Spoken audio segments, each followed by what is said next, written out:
आज स्टार्ट कर रहे हैं चैप्टर 4 आपके एनसीईआरटी बुक का डिटरमिनेंट्स। ठीक है, क्या होता है determinant? Basically every square matrix, ध्यान रखना किसकी बात हो रही है यहाँ पे?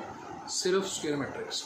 Number of rows equal to number of columns is associated with a unique number is called determinant of the matrix, represented by या तो डेल्टा ऑफ ए और मॉड ए से लगाते हैं।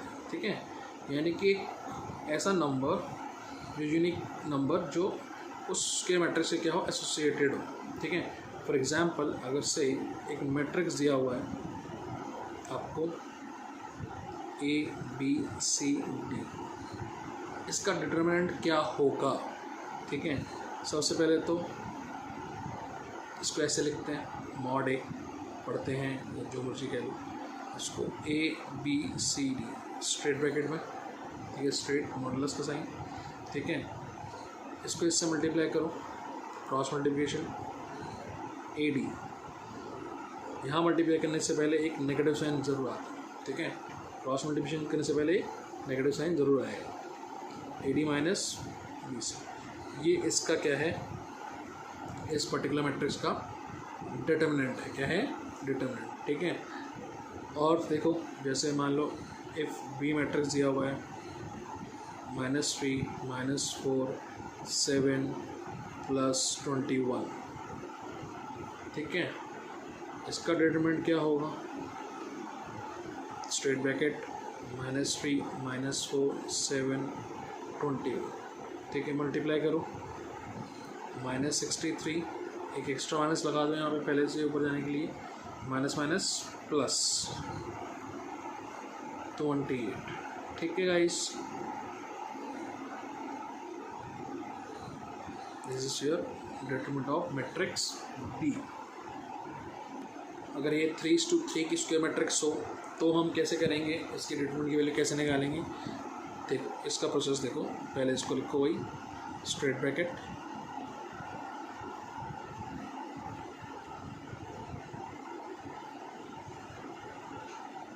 ठीक है, किसी भी रो या किसी भी कॉलम से इसको एक्सपेंड करोगे। क्या करोगे? एक्सपेंड। सपोज मैं इसको एक्सपेंड कर रहा हूँ फिलहाल फर्स्ट रो से, एक्सपेंडिंग थ्रू R1। ठीक है, R1 से एसोसिएटेड एलिमेंट्स कौन कौन से हैं? 2 3 4, ये ना R1। ठीक है, ओके, ये जो एलिमेंट्स हैं इनका अपना एक प्लेस है, इनका अपना इनकी एक जगह है। ठीक है, वो क्या है आपको पता ही है। इसका है first row first column, first row second column, first row third column.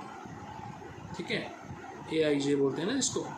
अब आई प्लस जे करो, यानी कि 1 + 1 करो, कितना आया? 2।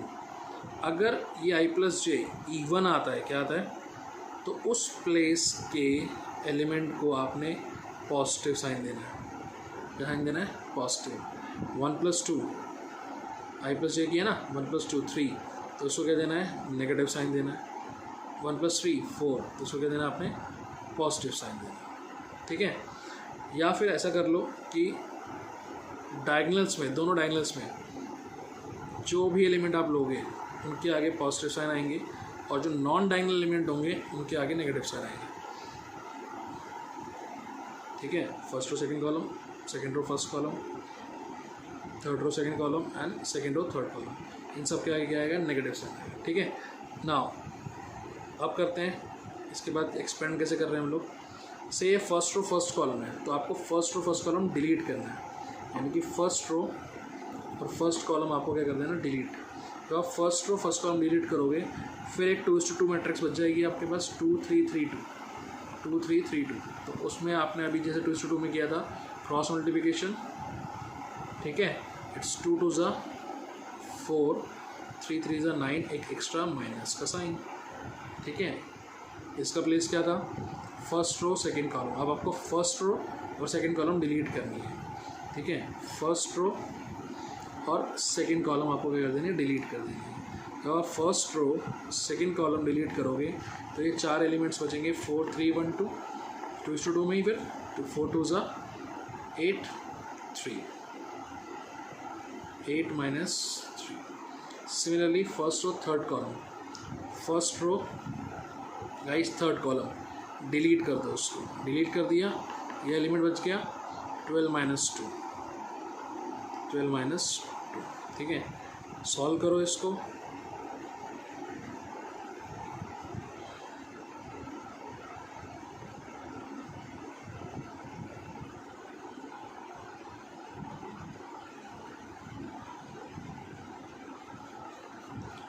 फिफ्टीन, ये आपका क्या आया, इसका डिटर्मिनेंट आया, ठीक है। आप इसको किसी भी रो से या किसी भी कॉलम से एक्सपेंड कर सकते हो, ठीक है। लाइकवाइज मैं आपको समझा रहा हूँ, जैसे अगर मान लो मैं इसको एक्सपेंड करता से थ्रू एक्सपेंडिंग थ्रू C3 से, ठीक है। C3 के एलिमेंट्स क्या है गाइस, ये है C3 आपके पास, ठीक है। C3 एलिमेंट है 4 3 2, लिख लो 4 3 2, ठीक है। 4 जो एलिमेंट है वो एक तरह डायगोनल का एलिमेंट है, इस साइड वाला डायगोनल का, तो उसके आगे पॉजिटिव आएगा। 3 जो है नॉन डायगोनल एलिमेंट है, तो क्या लगा दो, नेगेटिव लगा दो।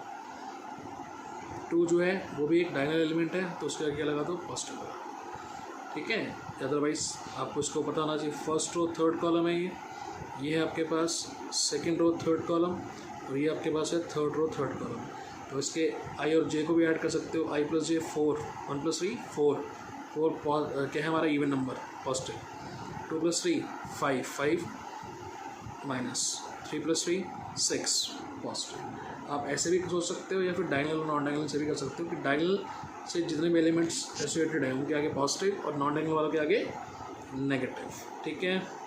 अब इनके प्लेसेस के हिसाब से इनको डिलीट करो रोज को और कॉलम को। First row third column, first row third column 12 minus 2, ठीक है। Second row third column, second row और थर्ड कॉलम 6 माइनस 3,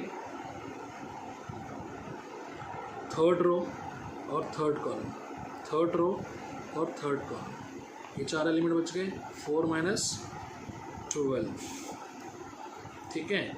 चाहे आप किसी भी रो या किसी भी कॉलम से एक्सपेंड करो, डिटरमिनेंट की वैल्यू सेम आनी चाहिए, ठीक है। 4 प्लस 10 आया माइनस 3 माइनस 8, ठीक है guys. 40 minus 9 minus 16, 40 minus 25 it's 15, ठीक है। डिटरमिनेंट एवेलुएट करना समझ में आया। ओके गाइस, एक प्रॉपर्टी देखो, कहता है if A is a square matrix of order N, N means N, N cross N होगा ना, सेम होता है ना रोज एंड कॉलम्स, तो क्या कहता है देन मॉड ऑफ के, डिटरमिनेंट ऑफ के मस्ट इक्वल्स टू के times of N mod A, ठीक है। फॉर एग्जाम्पल हम क्या कहना चाह रहे हैं, देखो से अगर कहता है कि मॉड ए की वैल्यू आपको दे रखी है 5, कहता है फाइंड करो